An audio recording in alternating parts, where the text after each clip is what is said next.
The next thing we're going to look at are the camera angles. And camera angles, just like shots, create special effects in the production also. The first one is the bird's eye view. It views a scene from high overhead, often creating an illusion of power or omniscience. So some examples you might think about could be like the one Mr. Helfrich gave earlier about overlooking a war scene so we can see the devastation. Imagine the difference between this. You have a very lonely boy. You're trying to show that he's just lost all his friends, and let's say he's at the school at a football game. To use the bird's eye view effectively, you could show him all alone in this big parking lot from maybe up on high top of the football stadium, if you're looking out here at the Siemens Stadium, because that would show the expanse of how big the parking lot is and how little this one lonely guy is. Or another example could be if you have a movie like 2012 or The Day After Tomorrow, where you have those apocalypse movies where there's been the destruction of the world. You see the screenshots where the camera is up in the air, just kind of canvassing all of the damage that has been done. It shows the magnitude of the damage and allows the viewer to just kind of see everything that has happened.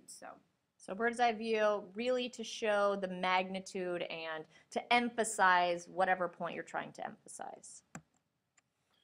The second angle is the eye level angle. It views the subject at eye level. One thing about it, it actually makes the viewer feel like they are equal with who they are viewing in the scene. Makes the viewer feel like they're in the same room as the characters in that particular scene. So if you're just thinking about any movie you're watching, you're probably telling yourself, well, eye level's used a lot, and you're absolutely right. Eye level's probably the most commonly used because the filmmakers want you to feel like you are there, like you are part of the action. So it connects you to the characters, it connects you to the scene, and you feel like you're there. You get lost in the movie.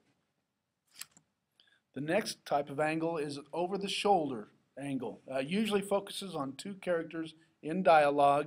If a reporter is conducting an interview, they might show the reporter asking the question. So you see over one shoulder to the person that they are visiting with. It allows for just more clarification on the point of view and the perspective of who is speaking or who your characters are. Exactly. So instead of just focusing in on the man with the sunglasses, we know now that there's a conversation taking place between the ear man and the dude with sunglasses. So a very important one in establishing point of view and perspective, which again, one of those literary elements that we've talked about with both Most Dangerous Game and Night of January 16th. The next one is the low angle. This is where the camera looks up at what is being photographed. I'm going to steal some thunder here probably, but this one is shown when you want to show distinction to the person, if you want to make them look tough, overbearing possibly, a bully. If you were going to video a bully, you might show this angle of the bully. And if you look at this picture, you can see this guy looks tough the way he's looking at you. Absolutely. This guy could actually be 3 foot tall, but he looks super big and menacing because the camera is so low. So I want you to be thinking about Night of January 16th and all of those characters. Who would you think we would film with a low angle? Who would we want to make appear kind of overbearing and bully-like? Think. Did anyone come up with John Graham Whitfield, Nancy's dad? Would he want to have looked, the president of a bank, would he have looked like an overbearing bully, perhaps? The next one is just the opposite. This is the high angle, and it creates just the opposite effect of the low angle. The camera looks down at what is being photographed, and this is when you want to show a character that is maybe a weak positioned character, a meek person. So it definitely shows the difference. So if you were going to have a bullying scene, you would incorporate possibly the high angle with the low angle, showing the two different characters. Absolutely. So again, if you're picturing our Night of the January 16th and thinking back on our characters, who would we establish on our character chart as being shy and meek and timid?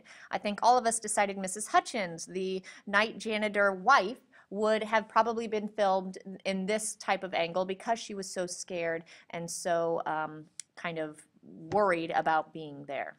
Very important high and low angle in establishing. We know something about this little man right here without any words at all. So it's a way of giving your watchers or viewers information without saying any sort of words. Would you say that the camera angles, whether they're low and high, could be an example of indirect characterization? Because it wouldn't be, we're not saying this guy is a sheepish lad.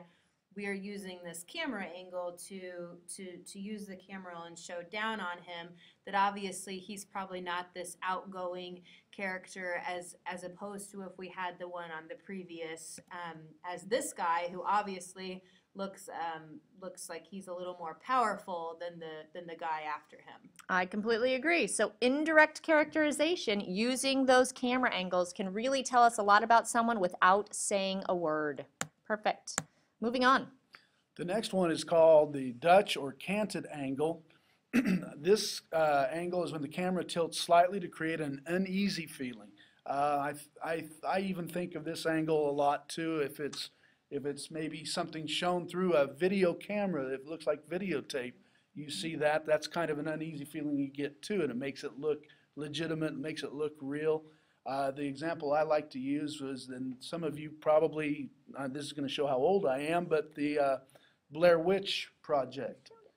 When that movie, when it came out, it was scary because it actually looked like somebody was filming that, and then you watched it, and it really created a dramatic effect. These are your Paranormal Activity, Cloverfield, any of those angles that kind of make, or any of those movies that kind of make you a little motion sickness because you feel like you're actually in the viewing There. it from the camera. And they did that on purpose. That wasn't just some lucky thing that happened. It purposely did that because it makes you feel uneasy. Because we're used to looking at the horizon line being straight across, but when you're tilted, like if you're being thrown about or if you're scared or you're running, things are going to be different. So Dutch angles can be used for that. So this makes you think otherwise. If you don't want your viewers to feel uneasy, get a tripod. We don't want to have this tiltedness in your trailers that you're filming unless it's on purpose. So it's really important to look at that horizon line where the sky meets the ground, and if it's not straight, it should be for a reason. Okay, so here we have some lovely British lads who are going to tell us about the camera angles. So reviewing what we said, but they're a lot funnier than we are.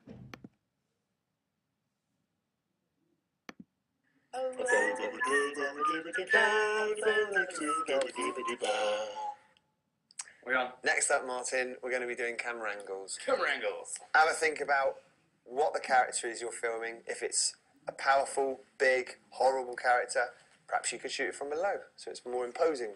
If it's a weak, humble, character, maybe you could shoot it from above, looking up. Ooh.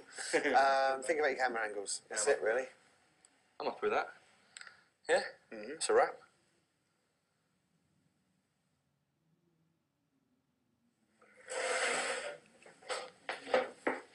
So, tell us about the camera angle. I ain't saying camera angle. I ain't saying camera angle. You think I'm trying to play tricks on your camera angle? You think that's a problem with your camera angle? It's pretty You obvious think this here is a problem with your camera who angle? is in power. I know my rights. I know you've got 24 camera angles and then I'm out of here. On the camera He angle, has your the worst power, nightmare. and he does not. Okay, so the Time's up. difference of camera angles here. That's good, though. Yeah, it's pretty good. Do you want to go around the other way? Let's try a different camera angle. Yeah.